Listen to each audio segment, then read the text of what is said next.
Terima kasih Tuhan, terima kasih Bapa. Di dalam nama Tuhan Yesus kami sudah berdoa. Namamu dipermuliakan. Sama-sama katakan amin.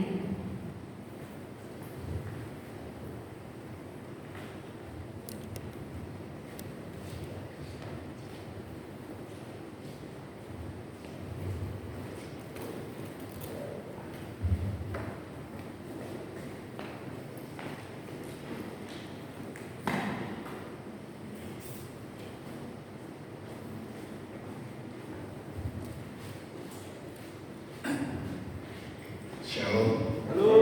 Shalom saudaraku yang dikasih Tuhan. Wajah penuh sukacita. Menjelang Natal ya, ini adalah Pranatal, di mana kita sedang mempersiapkan semua untuk Natalan, dan ini sudah mulai banyak persekutuan doa gereja sudah mulai merayakan Natal ya. Kita di sini tanggal 25 perayaan Natal sudah ada di mana-mana. Kemarin beberapa hari yang lalu ada sudah Natalan, dan kemudian nanti Senin juga semua gereja-gereja sudah mulai merayakan Natal. Bukan berarti bahwa kita yang belum merayakan Natal kita belum menikmati kasih Tuhan. Tetapi adalah suatu momentum ketika kita merayakan Natal adalah momentum kita mengingat bahwa Sang Juru Selamat itu sungguh nyata ada di dunia ini.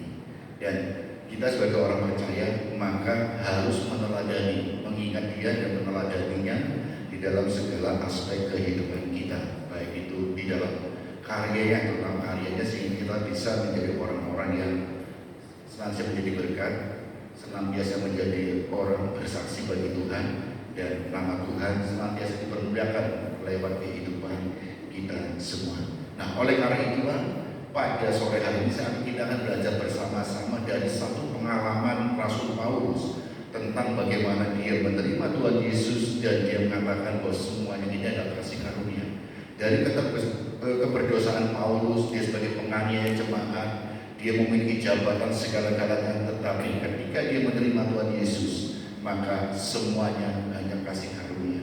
Karena apa yang selama ini dia miliki, apa yang kebanggaannya selama ini, itu tidak ada artinya dibandingkan memiliki pribadi Tuhan Yesus di dalam hati dan yang memperbaharui sikap kehidupannya. Nah, oleh karena itu kita akan belajar satu topik tentang hanya oleh kasih karunia-Nya. Kita buka di dalam suratan 2 Korintus pasal yang ke-6 ayat 1 sampai dengan 10. 2 Korintus pasal 6 ayat 1 sampai dengan 10. Demikian firman Tuhan. Paulus dalam pelayanannya, sebagai teman-teman sekerja, kami menasihatkan kamu supaya kamu jangan membuat menjadi sia-sia kasih karunia itu yang telah kamu terima. Sebab Allah berfirman, pada waktu aku berkenan, aku akan mendengarkan engkau, dan pada hari aku menyelamatkan, aku akan menolong engkau. Sesungguhnya waktu ini adalah waktu perkenanan itu. Sesungguhnya hari ini adalah hari penyelamatan itu.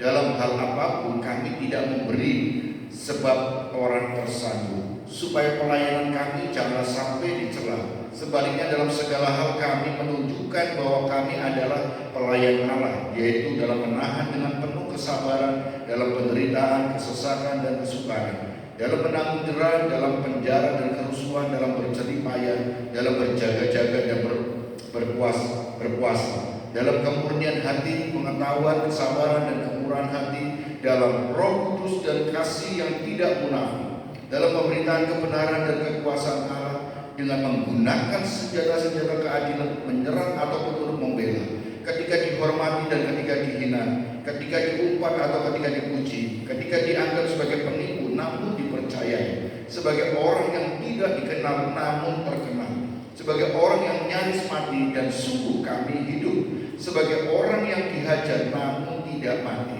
sebagai orang berduka cita namun senantiasa bersuka cita, sebagai orang miskin namun memperkaya banyak orang, sebagai orang tak bermilik sekalipun kami memiliki segala sesuatu. Amin. Saudara yang dikasihi Tuhan Yesus Kristus, ketika kita bercerita ataupun kita mempelajari tentang pribadi Tuhan Yesus di dalam pelayanannya, maka kita tidak akan lepas dari kata-kata Paulus yang melekat dalam hidup kita adalah bahwa hidupku bukan aku lagi, tetapi Kristuslah yang hidup. Ketika Paulus mengatakan demikian, itu suatu lahir ketika dia mengalami suatu kehidupan bersama dengan Tuhan.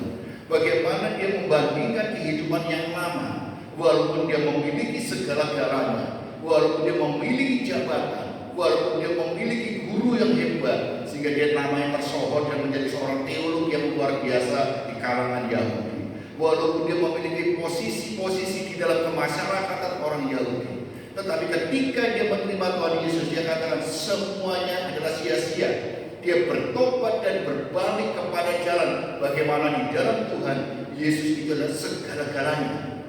Dan di dalam segala-galanya itu dia juga merasakan bagaimana kehidupan bersama dengan Tuhan, walaupun dia menjadi orang Kristen, menjadi pengikut Kristus, tetapi mengalami kesulitan demi kesulitan. Itulah yang disebut dengan istilah Kristen. Kristen itu bukan suatu kehidupan yang sangat dimuliakan bagi masyarakat pada waktu itu. Tetapi justru mula-mula muncul istilah Kristen di dalam kehidupan Kristen pada jemaat mula-mula adalah suatu hinaan bagi orang percaya. Istilah Kristen adalah caci maki dari orang-orang masyarakat pada umumnya atau mayoritas di kota tersebut. Istilah Kristen adalah orang-orang yang dihujat karena mereka berbeda dengan lain-lainnya. Sehingga kalau pada waktu itu orang Kristen dibandingkan dengan kekristenan masa sekarang berbeda jauh. Karena kekristenan pada masa lalu, hidup dan mati itu tipis. Penderitaan, hinaan itu sudah menjadi makanan sehari-hari. Dan kesulitan demi kesulitan itu sudah menjadi kehidupan atau yang dia alami sehari-hari. Bagaimana dia hidup sulit? Karena apapun yang dilakukan selalu salah. Dan ketika dia lewat akan dilihat orang Kristen, jangan sampai dia hidup punya uang tapi tidak bisa untuk membeli, punya barang untuk dijual tetapi tidak ada pembelinya karena dihindari oleh masyarakat.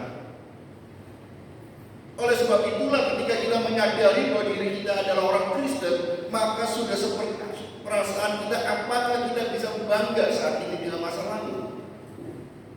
Selalu kita harus berkata bahwa kita belajar ketika ada masalah apapun, belajarlah bahwa kita ini kepada jemaat mula-mula. Mereka kuat, mereka rindu bersekutu, mereka rindu untuk berdoa, mereka rindu untuk belajar firman Tuhan. Karena itu kehausan mereka, kelaparan mereka. Nah, saudara yang dikasih Tuhan Yesus Kristus, oleh karena itulah melalui kasih karunia Tuhan yang telah mempersatukan kita lewat korban Yesus kayu salib, maka kita di dalam segala kekurangan, di dalam segala penderitaan, di dalam segala hal-hal yang membuat secara jasmani kita kurang, tetapi kita diikat di dalam satu keluarga. Kita di sini berapa dari berapa macam keluarga, tapi kita percaya bahwa kita semua terikat dalam satu keluarga. Keluarga Yesus Kristus dan Bapa kita satu, Yesus Kristus. Yang ada emak engkau, buyut, semua berapa keturunan yang Tuhan adalah Bapa. Kita satu Bapa. Kalau kita menyadari satu Bapa, maka kita satu rumah. Kalau kita lihat kehidupan bangsa Israel, kehidupan pada masa lalu, rumah itu hanyalah bertingkat-bertingkat. Itu adalah satu keluarga. Jadi keluarga yang pertama itu keluarga, ini anak pertama, kedua, ketiga itu kan di dalam satu bangunan itu. Kalau kita ada bangunan masa lalu ya, kalau tradisi mereka adalah satu keluarga bertumpuk-tumpuk. Dan bapak itu selama dia masih hidup maka punya kuasa. Maka di dalam satu keluarga nama bapak itu bin siapa itu menjadi melekat terus keturunannya. Ketika dia meninggal maka digantikan keturunannya. Itulah seperti dinasti. Dan kita adalah dinasti Kristus yang ditebus dengan darah yang mahal Yesus Kristus, dan kita disatukan dengan kasih Yesus, maka kita adalah keluarga Kristus. Dan sebentar kita akan merayakan kelahiran bapak kita, babe kita, papa kita, papi kita. Boleh saudara menyebut apa aja silakan. Tetapi ada kedekatan, kita adalah satu keluarga. Amin. Jadi jangan berpikir kita ini berbeda. Oh ya, ini ada yang matanya mata sipit, mata lebar, tapi kulit gelap, kulit ini, terus rambut keriting, rambut lurus. Itu adalah hasil karya yang luar biasa, ide atau kreativitas Allah untuk kita semua. Allah kita adalah Allah yang penuh kreatif, sehingga tidak menciptakan satu dengan yang lain berbeda-beda. Walaupun sama-sama rambut yang keriting, tetapi ada perbedaan. Walaupun diciptakan dengan rambut yang lurus sama, tapi ada perbedaan. Sama lurus, sama kulit, tetapi ada perbedaan. Mungkin makanya hidungnya atau apapun. Di dalam keluarga walaupun kembar 3, kembar 4, kembar 5, pasti ada perbedaannya. Karena Allah kita adalah Allah yang kreatif, menciptakan kita semua. Dan saudara, di dalam keluarga inilah kita bisa saling melengkapi satu dengan yang lain. Satu keluarga bisa menasehati satu dengan yang lain. Bapak menasehati anak-anaknya, anak-anaknya juga bisa memberi masukan kepada bapak-bapaknya, orang tuanya. Karena dalam satu keluarga kita itu pasti ada kelemahan dan kelebihan. Tetapi dalam satu keluarga kita saling mengisi, bekerja sama untuk apa? Untuk suatu tujuan. Karena di dalam keluarga kita adalah menjadi rekan sekerja dalam keluarga. Kita adalah rekan sekerja karena kasih karunia kita satu keluarga dan satu sebagai rekan sekerja. Kalau semuanya punya tugas yang sama, bagaimana yang lain-lainnya? Maka Tuhan melalui Rasul Paulus memperumpamakan kita sebagai kita adalah bagian dari satu tubuh Kristus yang memiliki tangan, kaki, mata dan lain sebagainya, yang memiliki fungsi dan peranan yang berbeda-beda, tetapi ditopang oleh kepala otaknya adalah Tuhan Yesus. Tidak boleh memiliki tangan, kaki semuanya bebas, punya fungsi yang berbeda-beda. Kalau fungsinya sama, maka hasilnya tidak akan banyak. Maka berbeda-beda fungsinya, tetapi dikendalikan satu tujuan. Untuk apa? Kemuliaan nama Tuhan. Satu tujuan kita, satu keluarga sebagai rekan sekerja dan satu tujuan. Bagaimana keluarga kita? Apakah kita sudah satu keluarga? Mungkin secara jasmani satu keluarga kita ada suami, istri, anak. Apakah kita juga bisa bekerja sama? Apa kerja sendiri-sendiri? Mungkin papa mamanya kerja semua boleh kerja, tetapi ingat di rumah punya peranan, fungsi.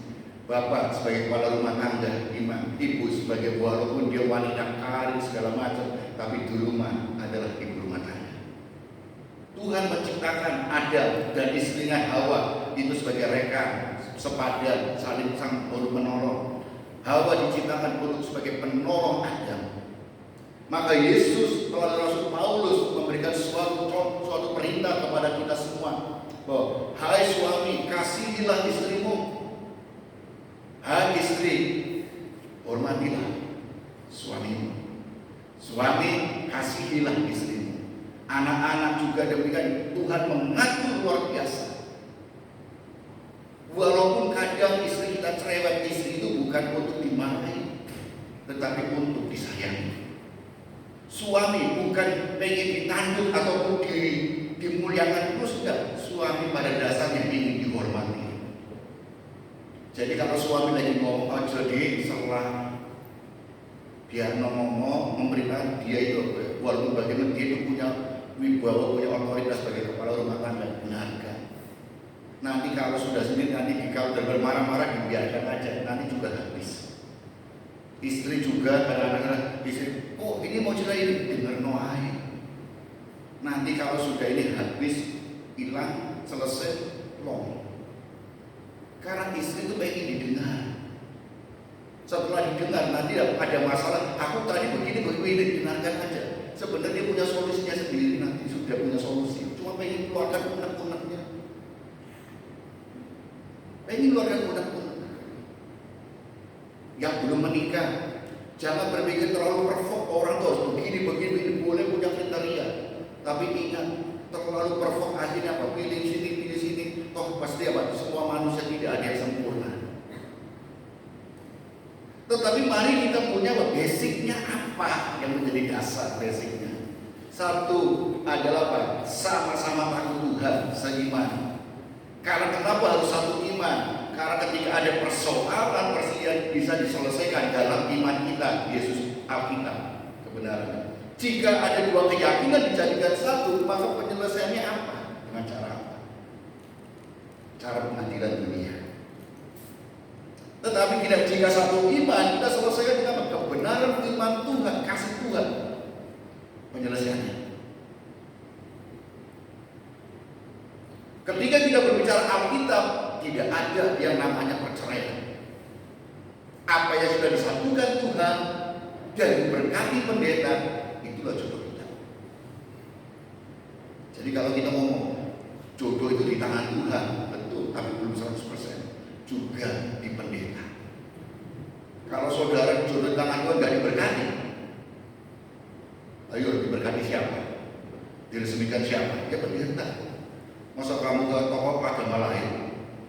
Ya ke pendeta, ya kan? Jadi hari ini. Nah, saudara yang dikasih Tuhan Yesus Kristus, oleh karena itulah, oleh kasih karunia kita diperbaiki hubungan kita, baik kita dengan Tuhan vertikal, juga dengan sesama kita. Ketika kasih karunia itu ada di dalam hidup kita dan kita menyadari bahwa itu benar, kita hidup semua dalam hanya kasih karunia Tuhan saja, maka hubunganmu dengan Tuhan itu pasti baik. Karena apa? Tuhan gak bisa disogok. Tuhan gak bisa dengan apa? Kita bekerja keras untuk menyenangkan Tuhan. Enggak. Saudara mengumpulkan harta yang banyak supaya Tuhan senang. Enggak. Tuhan gak senang hartamu, Tuhan senang hidupmu. Memang harta itu perlu bagi hidup kita. Dalam pelayanan pekerjaan Tuhan perlu harta kita. Tetapi bukan itu sekadar. Hidupmu yang penting. Hidup kita ini loh yang penting di hadapan Tuhan. Maka kasih karunia itu memperbaiki hubungan vertikal kita. Sehingga apa? Hati kita selalu apa? Bukan harta yang tinggal, tapi Tuhan yang utama. Ketika kita ditutupi harta, kita tidak menjadi gelap mata. Karena akar dosa itu adalah cinta akan uang. Kita butuh uang. Memang ketika kita sakit, kemarin saya melayani di suatu tempat, dia kata, tapi yang lalu, waduh, saya ini memuliakan Tuhan gini, tetapi saya harus jalani gigi saya cekok-cekok gitu. Terus kemudian kalau gitu, harus bedah mulut 3 juta. Uang itu loh Pak, ada yang bersaksi demikian. Saya katakan, memang kalau kamu operasi gigi, bedah mulut, maka bayarnya pakai uang.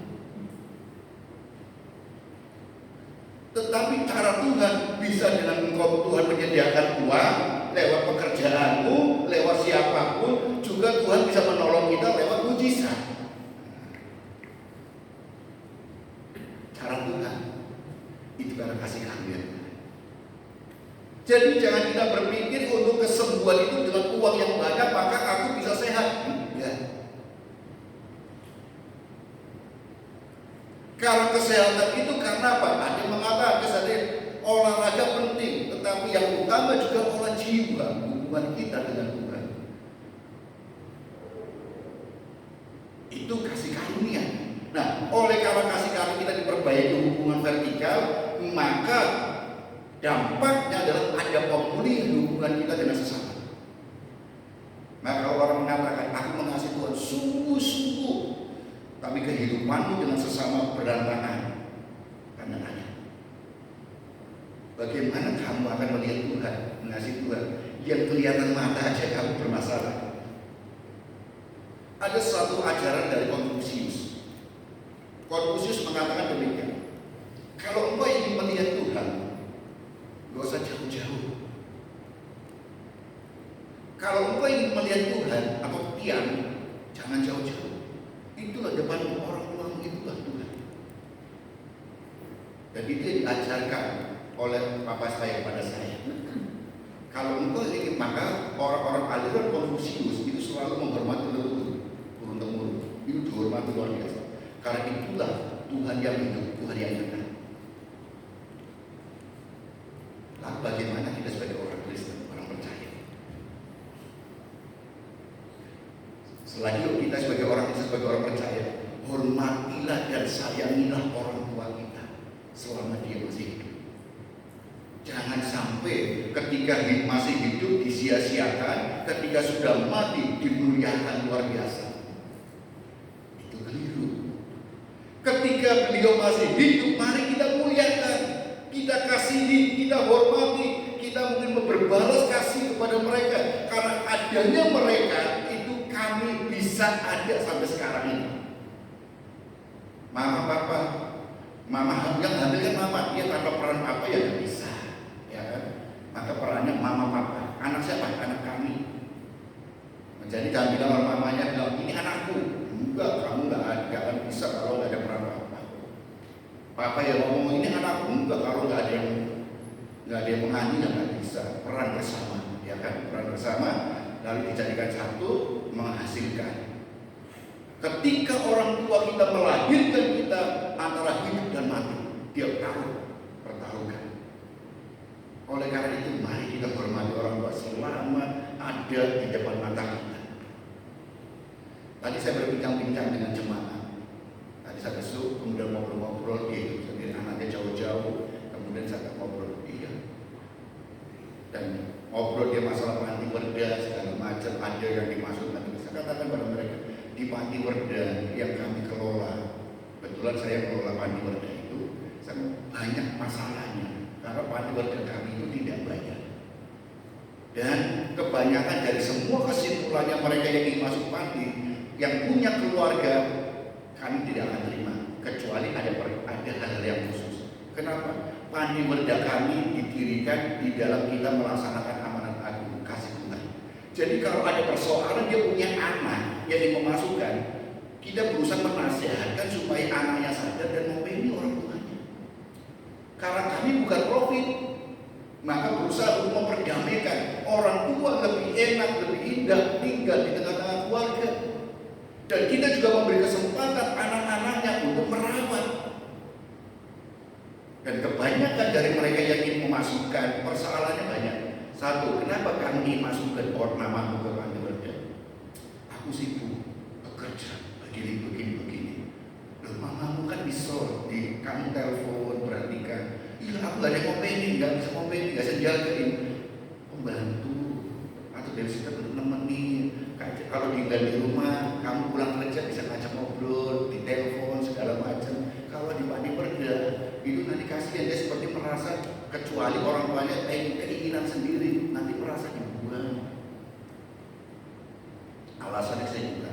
Padahal ketika kita tanya terus, iya, istriku gak senang. Kenapa? Mamaku cerewet. Alasan. Terus apa lagi? Lagi-lagi, loh, ya cerewet orang tua kan biasa kan. Kembali ke anak-anak. Enggak, kadang-kadang ngompol sana, ngompol sini, ngotori. Saya ngomong mereka, loh, waktu ngompol kamu pernah nggak ngitung ngompol berapa kali waktu kecil? Berapa kali kamu ngompol? Mamamu protes enggak? Ngompol terus? Enggak kan? Dengan kasih layani. Terus akhir lagi dia banyak apa? Nggak bisa. Ayo dan kecuali anaknya tetap aku tidak mau. Saya kasih kesempatan, mau rawat tidak? Nggak mau. Ada sempat mamanya aku mau di panti. Saya damaikan nggak bisa, artinya tetap pokok nggak mau ngopeni. Kalau kamu nggak ngopeni, sungguhan kamu dilihat anakmu. Apa yang kamu tabur, kamu lakukan kepada mamamu akan berdampak tabur baik. Anakmu melihat kekuatan. Aku tetap nggak mau. Oke, 3 kali nggak mau, sudah saya adil. Sekian. Kamu nggak boleh nyesel. Saudara, inilah seharusnya nilai-nilai kekristenan kita berbeda dengan Konfusius. Selagi mama kita masih, orang tua kita masih hidup, ayo kita muliakan dia. Karena firman berkata, hormatilah orang tuamu. Orang tua bisa salah, tapi rasa hormat kita tidak boleh kendor atau luntur. Apa yang kita lakukan, sadar tidak sadar, anak-anak kita itu melihat. Dan saudara, tadi juga ketika satu kali saya pergi ke mampir suatu tempat, kemudian ngobrol dengan ada seorang hamba Tuhan, dia cerita, apa yang saya rasakan sekarang ini, saya baru nyadar apa yang saya dilakukan oleh mama saya dan mungkin saya, anak saya, cucu saya diberkati Tuhan. Puji Tuhan. Itulah janji Tuhan. Jika kita menghormati orang tua, kita melakukan semua bagian-bagian kita, berkat Tuhan akan turun juga kepada kita. Generasi kita akan Tuhan memberkatinya. Amin. Itu pelajaran kita. Nah, saudara yang dikasih Tuhan Yesus Kristus, ada pemulihan vertikal, horizontal. Nah, semuanya terjadi dan bisa karena apa? Kasih karunia Tuhan belaka. Nah, saudara kasih Tuhan Yesus Kristus. Kasih karunia adalah apa? Inti dari kekristenan. Maka janganlah menyanyiakan kasih karunia Tuhan. Oleh karena itulah, untuk kita tidak menyanyiakan kasih karunia Tuhan, apa yang harus kita lakukan? Karena kita hidup di dalam kasih karunia, maka jangan sia-siakan kalau saudara membaca ayat yang kedua dengan jelas.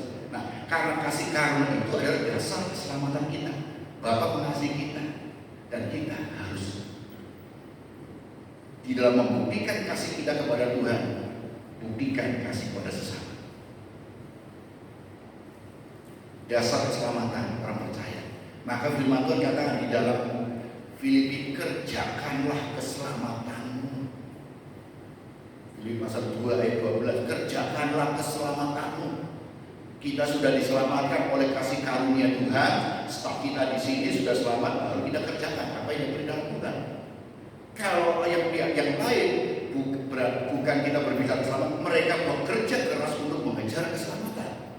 Tapi kita setelahnya sudah beroleh kasih karunia keselamatan itu, kita bekerja mengejar apa? Mahkota.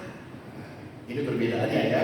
Kalau yang lain itu adalah bekerja keras, berusaha untuk memperoleh keselamatan surga, kita sudah melalui korban Yesus Kristus sudah diselamatkan, tinggal kita bekerja untuk memperoleh mahkota yang dikejar dan mahkotanya. Nah, oleh karena itulah persembahan diri itu penting.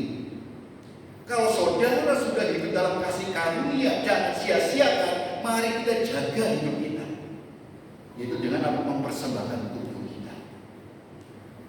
Nah, saudara, kemarin selama 5 hari saya mengajar di kelas blok DC sampai jam 9, saya mengajar mereka. Terjadi ada interaksi, diskusi.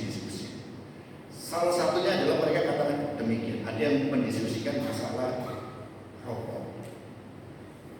Saya katakan kepada mereka masalah rokok, Pak, itu loh ada gereja, mereka tuh menjadi jemaat teman saya itu jadi tersandung. Kenapa? Dia sampai nggak mau ke gereja lain karena melihat pendetanya habis khotbah mau keluar sudah merokok. Bagaimana Pak itu? Saya katakan pada mereka, apakah itu salah? Saya tidak ngomong benar atau salah. Saya tanya kepada mereka, menurutmu rokok itu dosa atau tidak? Saya katakan, ayo jawab. Menurut saya itu dosa. Tunjukkan ayatnya. Saya katakan gitu kan, ada nggak ayatnya? Ayatnya tentu kita lebih Roh Kudus, kita ini. Itu kan tafsiran dari hasil tafsiran, tetapi tidak dijelas. Alkitab itu ada hitam, ada putih. Boleh, tidak boleh. Tetapi di dalam boleh dan tidak ini atau hitam dan putih ini ada di tengah-tengah yang disebut abu-abu. Abu-abu ini perlu interpretasi di dalam segala hal ini, dalam sudut-sudut pandang yang lain. Seperti ketika terjadi orang ini umpamanya tentang aborsi, tentang bagaimana aborsi itu secara hukum adalah orang yang sengaja aborsi dilarang. Tapi ketika diperhadapkan, kalau kamu pasti dokter akan katakan ini kondisi jadi begini. Kalau saya nggak ambil ini karena bayi kondisinya nggak bagus, tak pertahankan, kamu yang mati. Ini bagaimana? Pasti ada pertimbangan kali itu. Bagaimana? Itu disebut ranah yang memang agak susah dijawab. Maka kita ada, kalau saya pernah saya bisa, nggak saya jawab. Tapi mari kita kembali pada kalau memang itu kehendak Tuhan yang jadi. Antara memilih. Masalah rokok, Alkitab sudah menjelaskan dilarang rokok, dosa tidak. Tetapi tafsiran saya bawa pada pemikiran yang lebih luas. Kenapa rokok tidak boleh? Terus kalau ada dosa? Karena nanti kecanduan. Di sini ada nggak yang suka kopi? Semua banyak. Saya suka kopi. Kalau kamu tidak mau bisa hari bagaimana? Pusing saya. Berarti kamu sudah kecanduan. belum kecanduan berarti apa? Kamu nggak pusing. Kopi, rokok itu tidak ada penelitian yang mengatakan itu menyehatkan tubuh, bermanfaat, tidak ada. Merugikan dari sisi ekonomi, dari sisi kesehatan, semuanya negatif semua. Bahkan pemerintah katakan satu batang rokok mengurangi umur kita.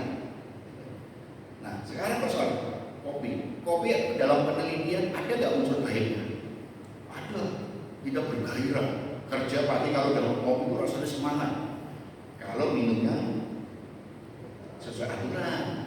Tapi banyak orang minum seperti makan 3 kali, ngopi itu 3-4 gelas sehari.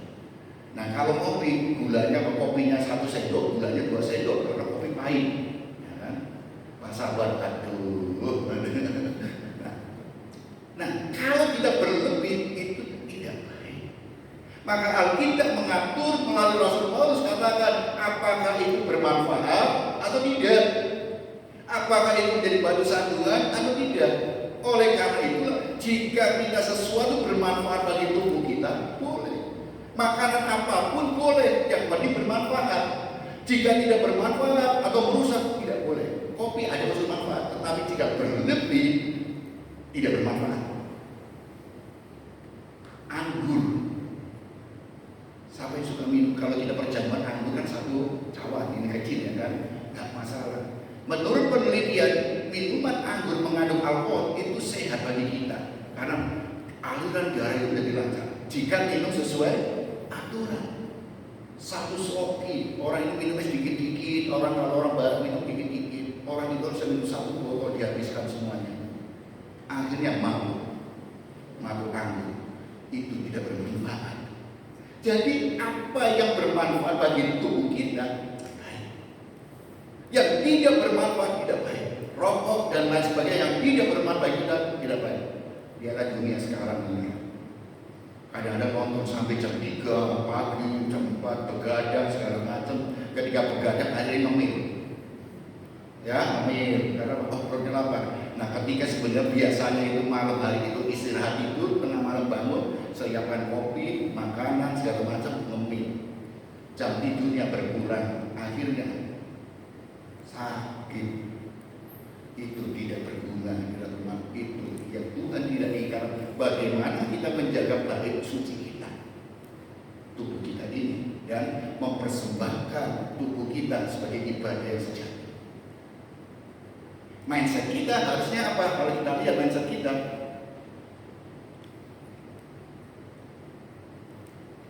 mindset kita adalah Allah dan perubahan akan bumi. Oleh karena itulah kalau kita melihat, ya lanjut. Kalau kita melihat tentang hal mindset kita dan Allah dan perubahan akal budi kita tidak. Kalau kita mengasihi Tuhan, maka perubahan akal budi kita, akal dan budi kita, pengerti kita. Jadi bukan hanya pintar tidak di kita, tetapi ada perubahan. Hati itu berbicara karakter yang memberikan perintah untuk bertindak. Itulah karakter buah roh. Nah, sehingga kita terjadilah persembahan diri. Ya, persembahan diri, Roma 12 ayat 1. Di situ bagaimana kita mempersembahkan tubuh sebagai ibadah sejati, yang hidup, yang kudus, dan berkenan kepada Allah. Dan ada perubahan diri kita. Yaitu apa? Perubahan diri kita ini adalah tentang kita mengasihi Tuhan, itu perubahan akal budi kita. Nah, saudara, ini yang harus kita inginkan, yang harus kita lakukan adalah perubahan. Kasih karena itu jangan kita sia-siakan. Justru itu yang membuat kita lahir di hadapan Tuhan. Berubahlah, perubahan kepada Tuhan dan kepada sesama. Yang kedua, tidak memberi orang tersandung. Ayat ketiga. Ketika kita melihat bahwa pelayanan kita oleh kasih karunia, maka jangan jadikan kehidupan kita sebagai pelayan-pelayan Tuhan itu menjadi batu sandungan. Karena kalau kita menjadikan batu sandungan, akhirnya bermasalah. Apapun yang saudara lakukan, maka tidak akan bisa memberitakan Injil. Saya jujur kadang-kadang saya bertemu dengan orang-orang, dengan keluarga saya, keluarga besar saya. Keluarga besar saya masih banyak yang percaya dengan pertanyaan. Dan saya bagaimana saya bisa untuk menginjili mereka? Saya tidak akan memaksakan terlalu ekstrim pada mereka. Apa yang kamu lakukan itu berdosa. Kalau salah kan seperti ketika aku depan pintu langsung dikunci semua pintu, saya nggak boleh masuk. Handphone saya diblokir semua. Karena apa? Jangan sampai virus-virus ini masuk ke keluarga mereka. Jadi saya ketika ngumpul kadang-kadang firman lewat ini handphone, saya ngobrol-ngobrol mereka akrab dulu. Ketika ngumpul mereka kadang-kadang dalam keluarga besar ada sembayangan. Dia Pak, kamu mau urunin? Aku uruni. Tapi saya tidak bisa ikut-ikutan. Kalau ngumpul bersama, kamu makan? Makan. Tetap saya ngumpul, aku urus sembahyang. Kita gimana ini? Nanti Januari ya, mereka ya. Cincin ngumpul, jadi ikut ngumpul.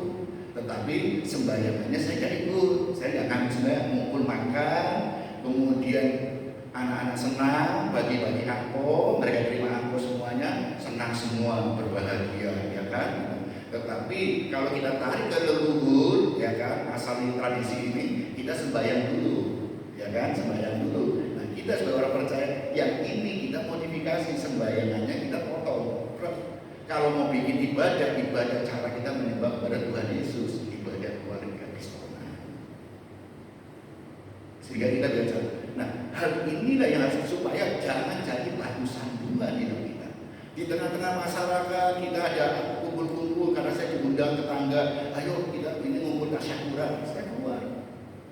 Ngumpul bareng tasyakuran, ayo kita ini, dan karena saya gini juga ikut-ikutan sudah. Mereka berdoa, ya aku berdoa menurut sendiri sudah, gitu kan. Berdoa apa? Ya aku yang begini aja. Pokoknya saya ikut ngumpul bersama. Sehingga jangan sampai saya menjadi batu sandungan di situ. Bagaimana kita akan memberitakan Injil jika kehidupan kita, keberadaan kita sudah mereka tolak? Injil tidak akan bisa nyampe kepada mereka. Maka Paulus katakan, kalau kamu seperti dia, seperti Yesus turun ke dunia, sama dengan manusia, seperti supaya apa yang dialami kesulitan manusia, Tuhan memberikan contoh. Tapi apakah Yesus manusia? Jadi dia Allah. Itu yang disebut, dan kalau kita melihat adalah kenosis, Allah yang mengosongkan dirinya. Filipi pasal 2. Proses Allah menjadi manusia tanpa dia kehilangan kehormatannya. Karena tugas adalah memberitakan kabar baik keselamatan supaya orang menerima Yesus dan menerima keselamatan. Maka kita patuh. Tetapi jangan sampai batu sandungan. Maka ketika saya berbincang-bincang ada dalam suatu pelayanan, pernah saya dan saudara Stephen, bagaimana ini? Nah, kalau di dewasa muda, saya khotbah pakai ini, tidak ada masalah, semua muda-muda semua, ya kan? Tapi kalau saya di ibadah umum minggu, ayo terjadi apa? Batu sandungan nanti diprotes, ya kan? Di sini anak muda, kalau saya khotbah di sini saya pakai batik lengan panjang, sekali merapi, itu mau kondangan, mau apa ini? Saya ingin sama seperti saudara yang masih muda-muda ini. Saya pengen semua. Kadang kalau saya jalan sama teman-teman anak-anak saya ingin sama dengan mereka. Supaya saya sama, kalau kita kelihatan ngumpul dengan teman-teman teman-teman saya seperti om-om nanti berlaku sungkan.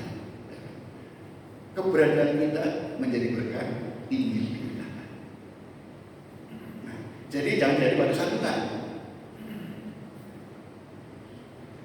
Yang ketiga, kalau saudara membaca ayat yang keempat, macet gede.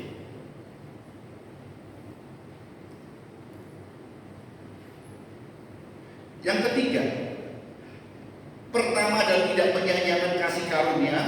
Yang kedua, tidak menjadi batu sandungan kehidupan pelayanan saudara. Yang ketiga, komitmen terhadap panggilan Tuhan. Ayat 4 katakan demikian dengan jelas, ayat 4. Sebaliknya dalam segala hal kami menunjukkan bahwa kami adalah pelayan Allah, yaitu dalam menahan dengan penuh kesabaran dalam penderitaan, kesesakan, dan kesukaran. Walaupun mengalami situasi kondisi yang tidak menyenangkan, penderitaan, hinaan, dan segala macamnya, tetap sabar. Maka sabar itulah diperlukan oleh orang, diinginkan semua orang, diminta oleh semua orang. Tapi saya tidak boleh sama cinta. kita ini hanya satu-satu nggak boleh diminta. Sifat sabar itu boleh, tapi sabar lihat tidak boleh. Nah, saudara, komitmen itu apa sih? Orang berjanji itu ada janji, tetapi komitmen lebih dari janji. Komitmen itu adalah janji yang terus-menerus dibuai sampai berhasil. Itu komitmen. Jadi bukan hanya ucapan, tapi komitmen itu terus. Tahu komitmen mau lakukan ini sampai apa ini, terus dilakukan sampai berhasil. Belum berhasil tidak akan berhenti. Jadi komitmen itu adalah sesuatu janji yang dilakukan terus-menerus sampai janji itu dipenuhi. Itu komitmen. Nah, saudara setia komitmen kepada siapa? Kepada Tuhan. Setia tidak kita? Kesetiaan seorang hamba harus ditunjukkan bagaimana kita melakukan apa yang menjadi kehendak Tuhan. Oleh karena itu, saudara, kita penting setia, komitmen pada kesetiaan kita. Yang kedua adalah bertekun. Komitmen di dalam bertekun di dalam firman dan doa. Tanpa bertekun dalam firman dan doa, saudara tidak akan kuat. Apalagi saat ini banyak orang memprediksi macam-macam 2023. Sudah, gak usah bingung itu. Fokus pada Tuhan aja. Kita punya Tuhan yang hidup kok. Komitmen ke situ aja lah, tekun. Firman Tuhan katakan apa? Orang yang sungguh dalam Tuhan tidak akan sampai kekurangan. Orang dalam Tuhan akan senantiasa dipelihara oleh Tuhan. Berpegang teguh. Doa menguatkan hati kita.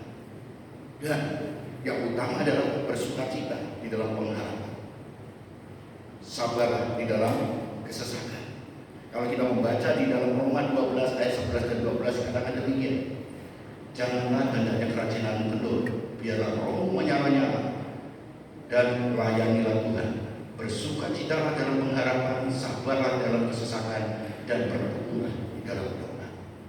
Ini yang harus kita pegang. Firman Tuhan, bertekun dalam firman dan doa. Itu kekuatan kita dalam menghadapi situasi kondisi yang sulit. Jemaat mula-mula bisa kuat. Kenapa? Bertekun dalam doa dan firman. Oleh karena itulah hidup dalam kasih karunia adalah apa? Kesimpulannya adalah hidup dalam kasih karunia berdampak pada hidup penuh sukacita dan rasa syukur. Saudara, kalau merasakan kasih karunia Tuhan, hidup banyak kasih karunia Tuhan, selalu sukacita dan bersyukur kepada Tuhan. Selalu ada penghiburan dari Tuhan Yesus. Nah, janji Tuhan dalam firman Tuhan itu sungguh nyata. Selalu ada perlindungan dari Tuhan. Orang yang sungguh-sungguh di dalam Tuhan tidak, walaupun jatuh, tidak akan sampai tergeletak karena tangan Tuhan menopang. Selalu ada penyertaan Tuhan di dalam setiap langkah hidupmu. Karena firman Tuhan adalah pelita bagi kakiku dan terang bagi jalanku.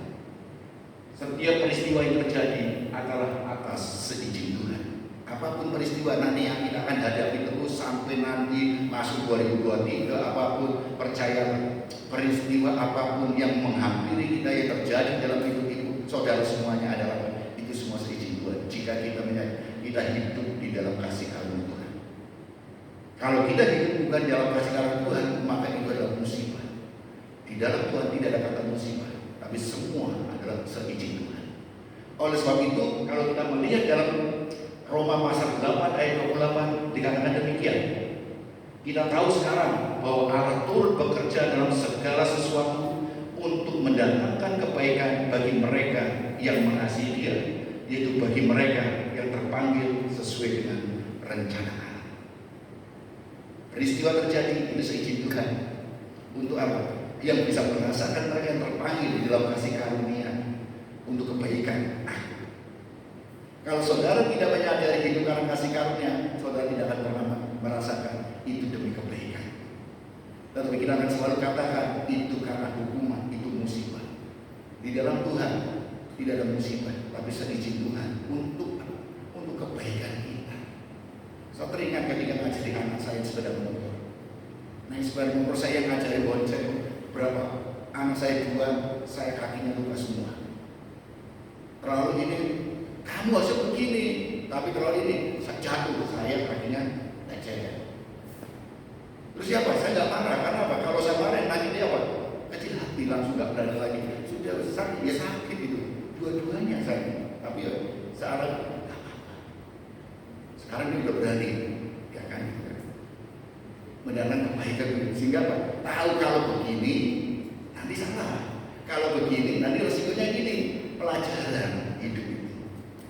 Nah, saudara dikasih Tuhan Yesus Kristus, peristiwa terjadi untuk mendatangkan kebaikan kita. Karena kita bisa belajar segala sesuatunya. Tanpa ada peristiwa terjadi, kita tidak bisa mengerti teori muncul dari peristiwa. Pengetahuan yang kita dapatkan di buku-buku atau apapun itu dari mana? Dari peristiwa. Dipelajari, diteliti, maka menghasilkan suatu teori. Dan teori ini yang diajarkan pada semua orang. Tapi peristiwa akan maju terus menerus. Maka ada kata maling sama polisi pinteran mana? Maling ini. Maling menggunakan cara-cara ini, polisi mempelajarinya, membuat suatu aturan ini, memprediksinya. Lebih tertangkap, ada model baru lagi, model baru lagi, model baru lagi.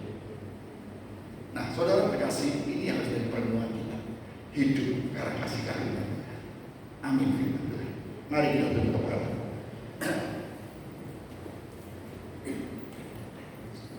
Saya undang tim musik maju ke depan.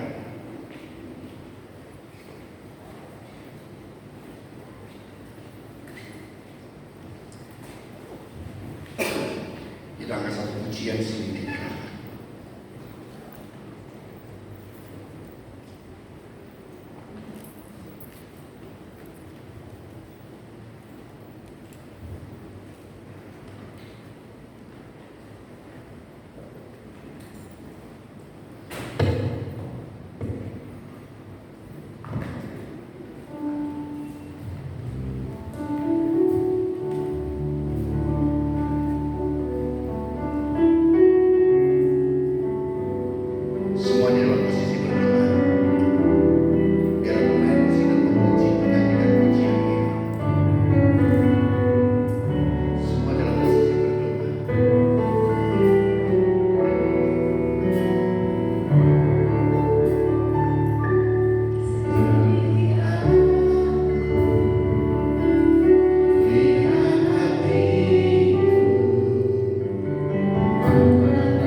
mengasihi sesama kita. Sehingga jangan sampai keberadaan kita ditolak oleh mereka, tetapi keberadaan kita menjadi terang dan garam bagi mereka semua. Tetap komitmen terhadap panggilan Tuhan. Saudara dipanggil sebagai pemuji, pemusik, multimedia ataupun bidang-bidang yang lain. Tetaplah komitmen karena kita adalah satu keluarga yang memiliki satu tujuan, memuliakan Bapa di surga, memperluas kerajaan surga di muka bumi ini. Tetaplah komitmen terhadap panggilan yang telah Tuhan tetapkan berikan kepada saudara semua. Yang belum mengambil bagian dalam pelayanan, mari ambil bagian di dalam pelayanan. Karena hanya cara inilah kita bisa memuliakan Tuhan di dalam hidup kita. Komitmenlah dalam pelayanan. Terima kasih Tuhan. Terima kasih. Terima kasih. Memberkati saudara kami yang telah setia berbakti. Memberkati pemuji pemusik. Memberkati sound system. Memberkati semua yang terlibat dalam pelayanan